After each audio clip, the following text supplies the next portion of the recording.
여러분들은 알렉산더 대왕, 더 그레이트 알렉산더를 다 알고 계실 것입니다. 위대한 왕이죠. 그리스뿐만 아니라 지중해 연안에 있는 모든 나라를 점령했던, 심지어 인도까지 점령했던 대단한 왕이었습니다. 그에 관한 일화를 하나 말할까 합니다. 그가 이제 그리스를 떠나서 페르시아를 점령하기 위해서 전쟁을 떠나기 직전에 그가 왕이었기 때문에 재산이 굉장히 많았습니다. 돈도 많았고 소유하고 있는 것들이 많았습니다. 자신의 부하들을 모아놓고 그가 그 전쟁을 시작하기 전에 자신의 모든 재산을 부하들에게 나누어 주기 시작합니다. 다 줘버렸습니다. 그러자 옆에 있던 부하들이 이렇게 묻습니다. 아니, 왕이시여, 모든 재산을 다 주시면 당신은 무엇으로 살려고 그러십니까? 그러자 알렉산더 대왕이 이렇게 대답합니다. 나에게는 큰 보물이 남아있다. 그 보물은 바로 희망이다. 라고 대답했습니다. 희망, 호흡이죠, 호흡. 얼마나 좋은 것입니까? 희망을 소유하면 우리는 앞에 있는 많은 어려움들도 넘어설 수 있습니다. 하지만 중요한 것은 그 희망이 참된 희망인가 아니면 거짓된 희망인가 하는 것을 기억하는 것이 중요합니다. 희망을 가지고 위대한 제국을 세우겠다고 나갔던 알렉산더 대왕은 젊은 나이에 이국 땅에서 외롭게 죽어갔습니다. 그가 가졌던 희망이 과연 참된 희망이었을까요?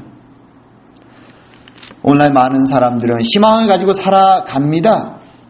하지만 그 희망이 참된 것이 아니라는 사실을 발견할 때 사람들은 절망하고 고개를 떨구기도 합니다.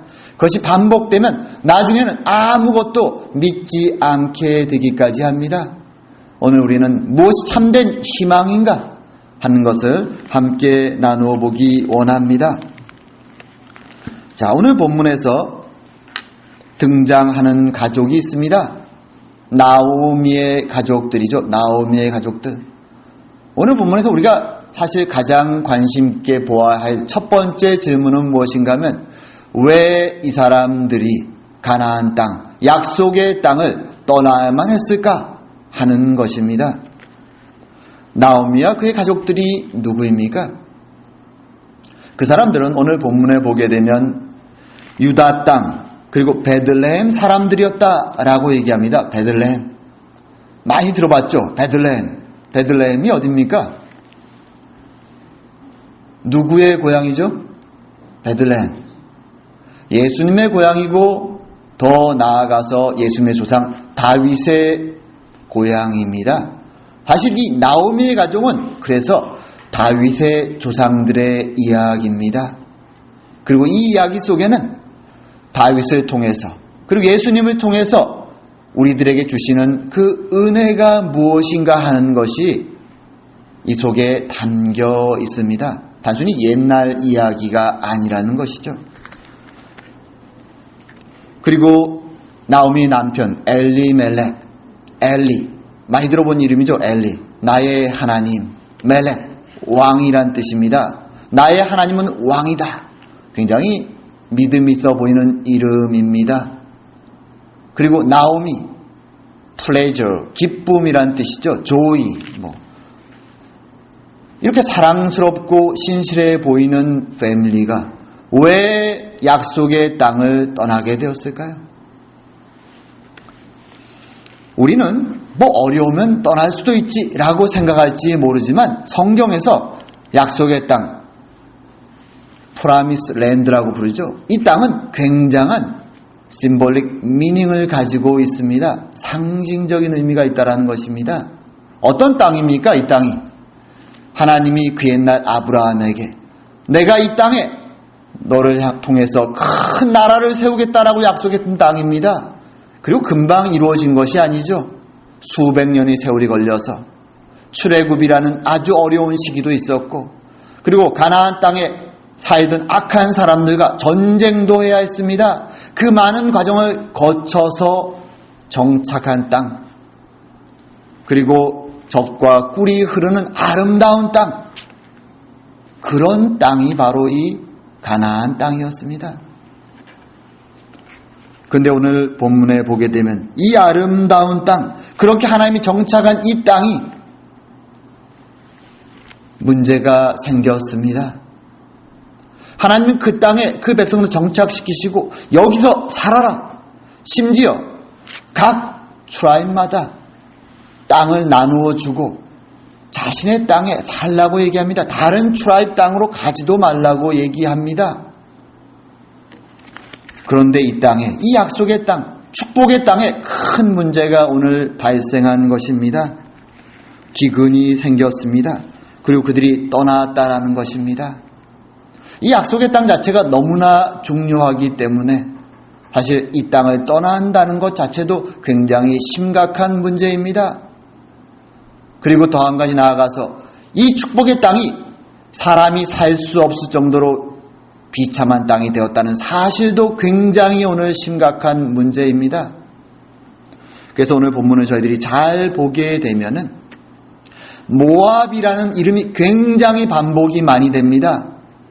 엘리멜렉과 그의 가족이, 나오미가 모압 땅으로 갔다. 한번 갔으면 언급을 안 해도 될 텐데 모압이라는 땅의 이름이 계속 나옵니다. 그리고 나중에 룻과 나오미가 베르델레헴으로 다시 돌아왔을 때 이 룻을 향해서 모압 여인이라는 이름을 계속 부릅니다. 왜 성경이 계속 모압이라는 타이틀을 사용하는가에는 이유가 있습니다. 이유가 있습니다. 약속의 땅과 모압의 땅을 구분하는 것입니다. 사실 모압이라는 이 땅은 이스라엘에서 먼 땅이 아닙니다. 강 건너입니다. 아주 가깝습니다. 심지어 모압 사람들이 누굽니까? 아브라함의 조카 롯의 후손들입니다. 실제로 고대 모압 사람들의 비석을 보면 히브리 사람이면 그냥 다 읽을 수 있는 내용들입니다. 이 말은 뭔가 언어적으로도 별 문제가 없습니다. 생긴 것도 비슷하죠.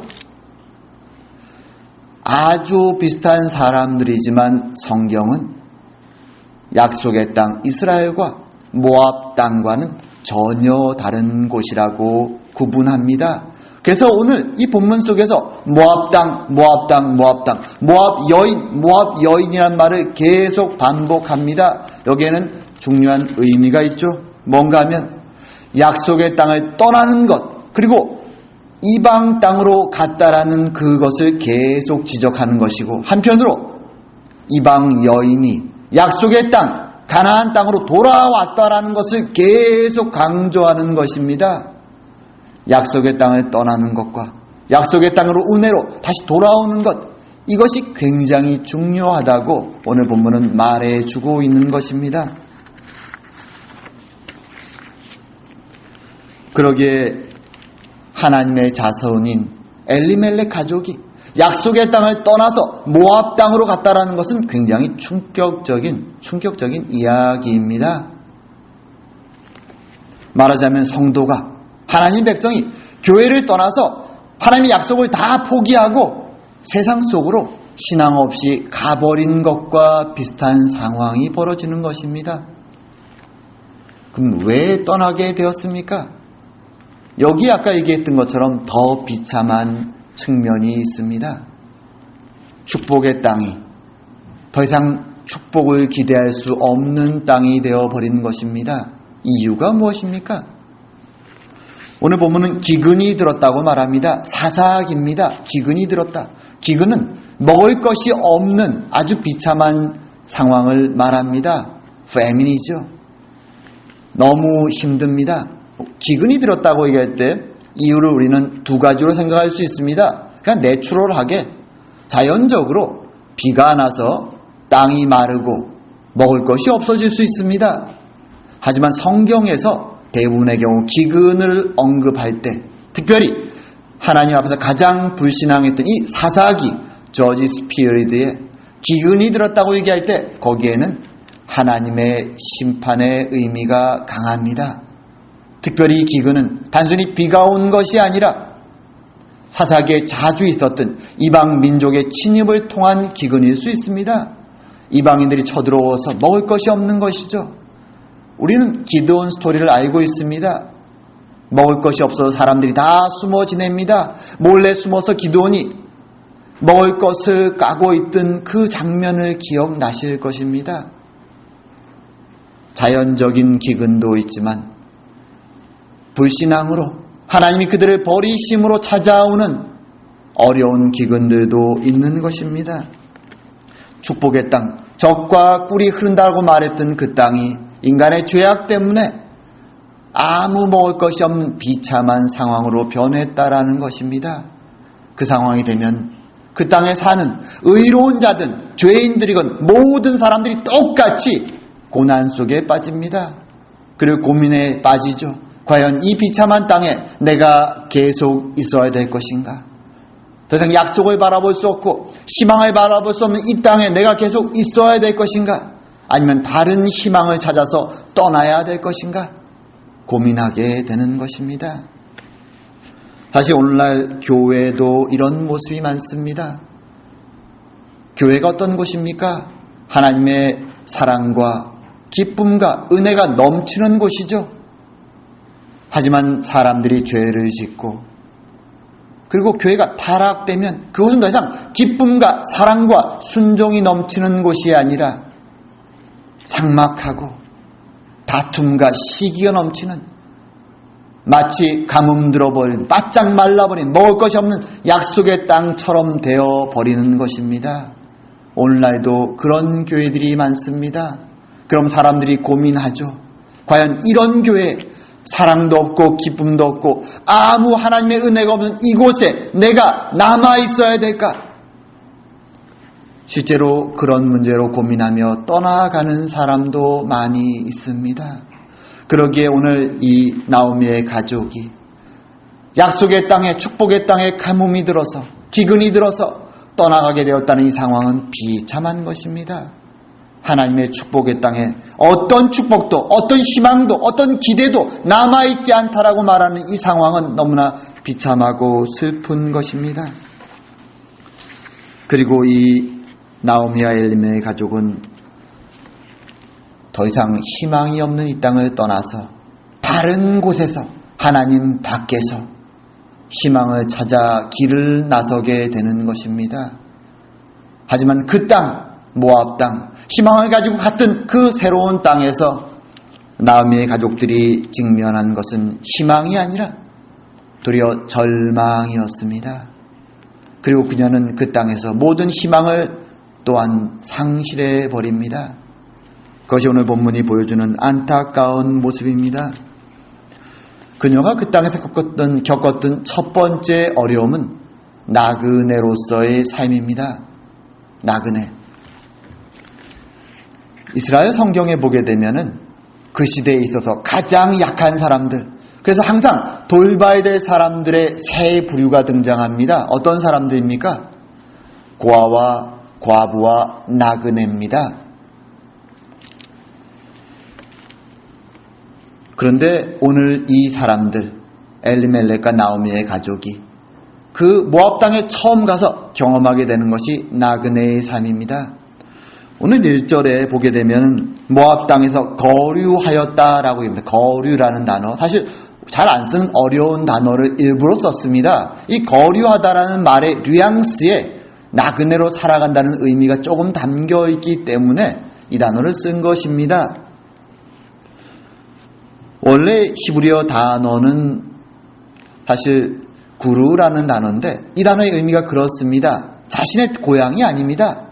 고향을 떠나서 아무 아는 사람이 없는 땅에 가서 잠시 세틀다운하고 살아가는 삶, 그것이 나그네의 삶입니다. 오늘 이 엘리멜렉 가족이, 나오미의 가족이 그렇게 모압 땅에서 살았다는 것입니다. 사실 우리 한국 사람들도 지금 캐나다 땅에서 나그네처럼 살죠. 그래서 그 느낌이 어떤 건지 알고 있습니다. 외롭죠. 그리고 항상 사이드에 있죠. 우리는 힘듭니다. 근데 이 시대보다 그 고대 시대에는 훨씬 더 어려웠습니다. 그래서 가장 사회적으로 약자들이 나그네입니다. 고향을 그리워하며 살아가는 자들입니다. 하지만 오늘 본문에서 더 중요한 것은 영적으로 그들이 나그네였다라는 것입니다. 말하자면 오늘날처럼 말한다면 불신자들 가운데 믿는 사람이 하나밖에 없는 것입니다. 이 가족 외에는 믿는 사람이 아무도 없는 것입니다. 생각하는 것도 다르고 모든 것이 다릅니다. 그 속에서 살아가는 삶 어땠을까요? 오늘날 많은 신앙인들이 비슷한 어려움을 경험합니다. 우리 집은 어디입니까? 우리 고향은 어디입니까? 하나님의 나라지요. 하나님의 나라. 우린 이 땅에서 나그네로 살아갑니다. 그런 우리들에게 유일하게 집의 향기를 느끼게 해주는 곳이 바로 교회고 그리고 작은 교회인 가정입니다. 항상 고향을 그리워하며 우리는 살아가는 자들, 그것이 우리의 아이덴티티입니다. 나그네. 이렇게 나그네로 이방인으로 살아가는 나오미에게 닥친 더 큰 어려움이 있습니다. 모압 땅에서 더 큰 어려움.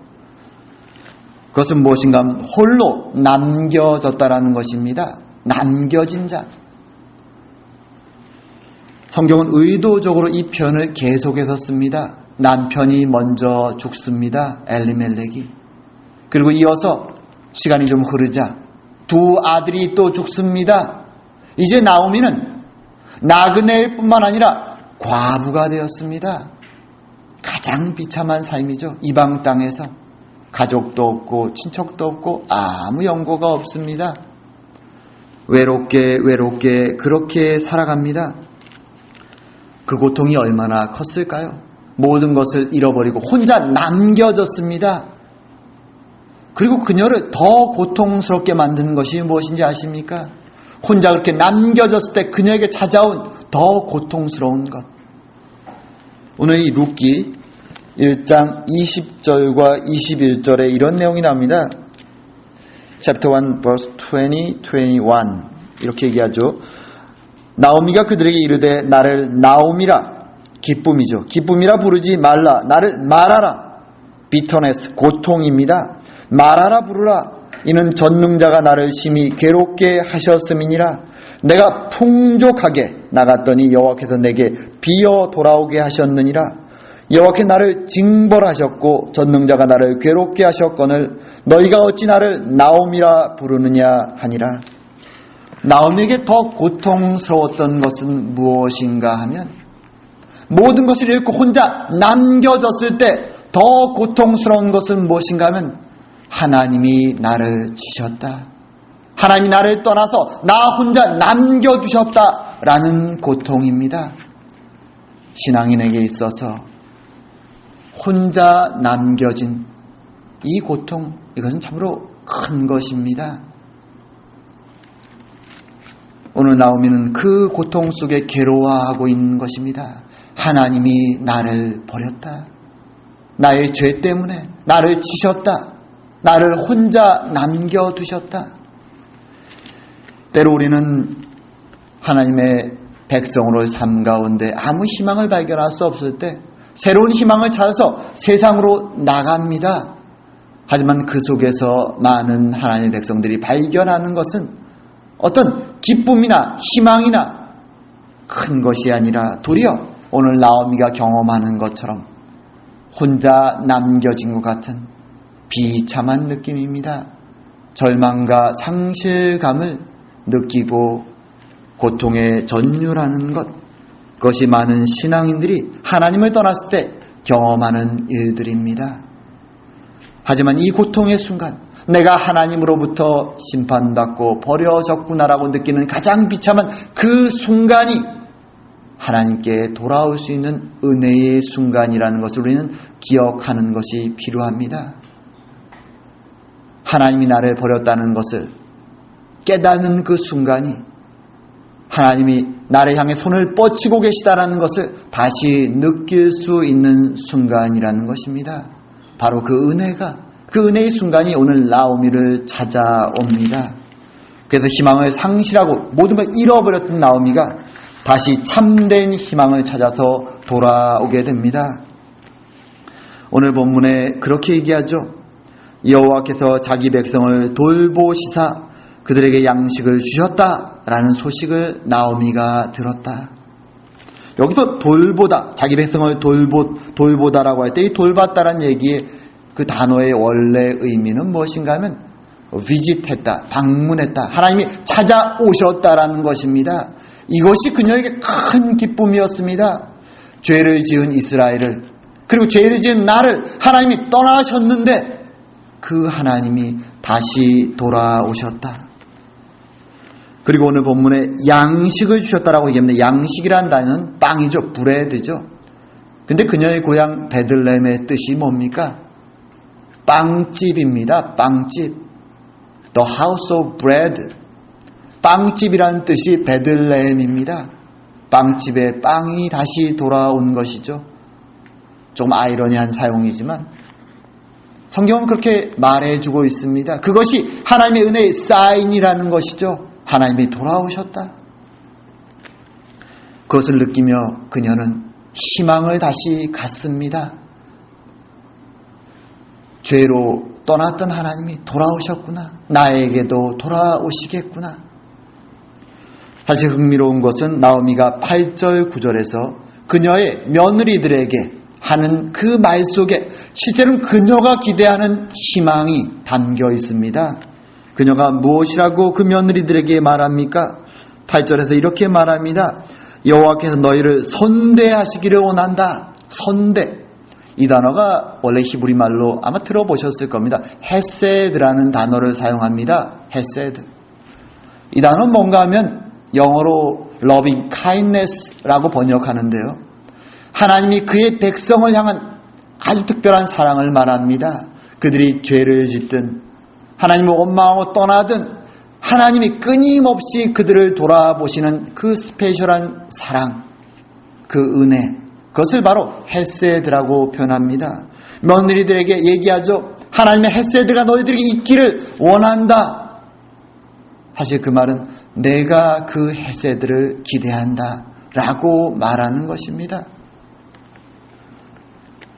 자신에게 벌을 내렸던, 자신이 떠났던 그 하나님이 다시 자신을 돌아보시기를 기대하는 것입니다. 그리고 9절에 또 그렇게 얘기하죠. 너희들에게 하나님이 위로를 허락하시길 원한다. 이 위로라고 번역된 단어, 원래의 의미는 안식입니다. resting이죠. resting 또는 resting place를 의미하는 것입니다. 쉼의 장소입니다. 성경에서 이스라엘 백성들이 가나안 땅에 들어갈 때 하나님이 약속한 것이 뭔가 하면 바로 이 안식입니다. 쉼입니다. resting입니다. 내가 그 땅에 너희들에게 쉼을 줄 것이다. 지금 나오미는 희망을 찾아서 모압 땅에 왔지만 그곳에서 그녀가 겪은 것은 절망이었습니다. 쉼이 없는 인생입니다. 힘든 삶이었습니다. 하나님이 돌아오셨다는 것을 느끼며 그녀는 이제 하나님이 약속하신 그 쉼을 얻기를 기대하는 것입니다. 하나님이 원래 이스라엘 백성에 주기 원하셨던 은혜와 쉼을 그녀는 기대하면서 하나님을 바라보는 것입니다. 이것이 굉장히 중요합니다. 하지만 여기에서 더 중요한 것은 무엇인가 하면 그 은혜를 단순히 기대하기만 하는 것이 아니라 이제 그 은혜를 향해서 액션을 취하는 것입니다. 행동을 하는 것입니다. 그 용기가 필요합니다. 오늘 본문에서 그녀가 6절에서 한 행동이 나옵니다. 일어나 모압 지방에서 돌아오려 하여 라고 얘기하는데 그게 사실 한글 성경에는 후반부에 6절 후반부에 기록되어 있지만 히브리어에는 가장 처음에 등장하는 단어입니다. 일어났다 라고 얘기합니다. 쿰이란 단어인데 일어났다는 단어는 사실은 어떤 행동을 하기 위한 첫 번째 액션입니다. 우리가 디프레스되고 힘들 때 가장 큰 문제는 움직이지 않는다는 것입니다. 움직일 수가 없습니다. 하지만 오늘 나오면 일어섰습니다. 첫 동작을 했다라는 것입니다. 하나님의 은혜를 발견했을 때 우리는 거기에 반응해서 일어나야 되는 것입니다. 그리고 오늘 본문에 보면 두 번째 동작이 돌아오려 하여라고 얘기합니다. 이 돌아오려고 했다는 이 단어가 정확히 말하면 턴했다라는 얘기입니다. 방향을 돌렸다라는 것입니다. 어디서부터? from 모압이죠. 모압에서부터 이스라엘로 방향을 돌렸다라는 것입니다. 턴했다. 사실 이 단어가 히브리어에서 더 많은 경우 어떤 의미로 사용되는가 하면 회개했다라는 의미로 사용되는 단어이기도 합니다. 회개라는 것은 단순히 눈물을 흘리거나 이모셔널리 하나님께 반성하는 것을 의미하지 않습니다. 성경의 회개는 그런 것이 아닙니다. 성경의 회개는 돌아서는 것입니다. 자신이 그동안 갔던 길에서 있던 그 장소에서 완전히 돌아서서 방향을 바꾸는 것을 의미합니다. 오늘 나오미는 자신이 있던 그 모압에서부터 방향을 바꿨습니다. 그리고 7절에 보게 되면 첫 번째 구절이 뭔가 하면 그 장소에서 나왔다라고 얘기합니다. 그리고 이어서 또 말합니다. 유다 땅으로 돌아가는 길로 걸었다라고 얘기합니다. 굉장히 이 묘사가 디테일합니다. 굉장히 구체적입니다. 의도적으로 성경은 굉장히 구체적으로 그 액션, 행동 하나하나를 기록하고 있습니다. 왜 그럴까요? 그것은 신앙으로 돌아오는 그 믿음의 길에는 이런 구체적인 우리의 행위가 필요하다라는 것입니다. 단순히 마음만으로 그래 돌아가야 되는데 주님이 은혜 주시겠지 라는 그런 말로 립서비스로 끝나는 것이 아니라는 것입니다. 정확한 액션을 취해야 된다는 것입니다. 세상의 길과 우리 성도들이 가는 길은 분명히 다릅니다. 시편 1장 1절에 그 내용이 잘 언급됩니다. 제가 그것을 원래 히브리어에 따라 직역해 보겠습니다. 직역하면 이렇습니다. 악인들의 조언을 따라 걷지 않고 죄인들의 길에 서지 아니하며 오만한 자들의 자리에 앉지 아니하는 사람은 복이 있도다 라고 번역합니다. 여기에 보면 걷는 것, 서는 것, 앉는 것, 우리의 액션에 대해서 구체적으로 언급합니다. 과연 내가 어디에 어떤 길을 걷고 있는가? 어디에 지금 서 있는가? 어디에 앉아 있는가? 이것이 굉장히 중요하다라는 것입니다. 그 하나하나가 우리가 생각하고 살아가야 된다는 것입니다. 오늘 나오미는 자신이 앉아있던 그 자리에서 이제 일어나서 방향을 바꾸고 그 자리에서 나왔다라고 얘기합니다. 그리고 이제는 약속의 땅으로 가는 그 길로 걸었다라고 말합니다. 주님은 우리에게 은혜가 어디에 있는가 분명히 보라고 말합니다. 그리고 그 길을 따라 걸어가라고 말합니다. 그 길은 크고 넓은 길이 아닙니다. 세상 사람들이 바라보는 좋아하는 그런 길이 아닙니다. 하지만 그 길은 생명의 길입니다. 유일한 은혜가 있는 길입니다. 우리에게 그 길을 향해서 걸어가라고 말씀해주고 계신 것입니다. 이제 말씀을 맺을까 합니다. 오늘 본문의 나오미처럼 인생을 살다 보면 때로 아무 희망이 없을 때가 있습니다. 절망에 빠질 때가 있습니다. 너무 무거워서 다 기브업하고 싶을 때도 있습니다. 그리고 그럴 때 우리는 때로 정말로 하나님을 떠나 살아갈 때도 있습니다. 세상 사람들과 똑같이 살아갈 수도 있습니다. 하지만 그 인생 가운데 우리들이 분명히 깨달아야 되는 교훈들이 있습니다. 우리가 하나님 앞에서 절망하고 희망을 발견할 수 없어서 새로운 희망을 찾아 쫓아간 그 세상 속에 결코 우리를 향한 어떠한 희망도 기쁨도 없다라는 것입니다. 그곳에는 참된 소망이 없는 곳이라는 것입니다. 그리고 그곳에서 우리는 아주 잠시 즐거움을 느낍니다. 하지만 그곳은 끝이 깜깜한 절망의 곳이라는 것, 우리는 그것을 기억해야 합니다. 그리고 우리는 참된 은혜가 어디에 있는가 하는 것을 항상 말씀을 통해 돌아보아야 됩니다. 과연 내가 나가고 있는 이 길이 은혜의 길인가? 아니면 세상 사람들이 걸어가는 길인가? 우리는 그것을 기억하며 나의 행동에 있어서 과연 나의 길이, 지금 나의 자리가 세상 사람들의 욕심의 자리요, 죽음의 자리라면 과감하게 그 자리를 벗어나서 우리의 삶의 모습에 변화를 주어야 한다는 것입니다. 그리고 비록 좁은 길이라 할지라도 그것이 하나님의 말씀이 원하는 길이라면 그 길을 향해서 한 발 한 발 걸어가야 된다는 것입니다.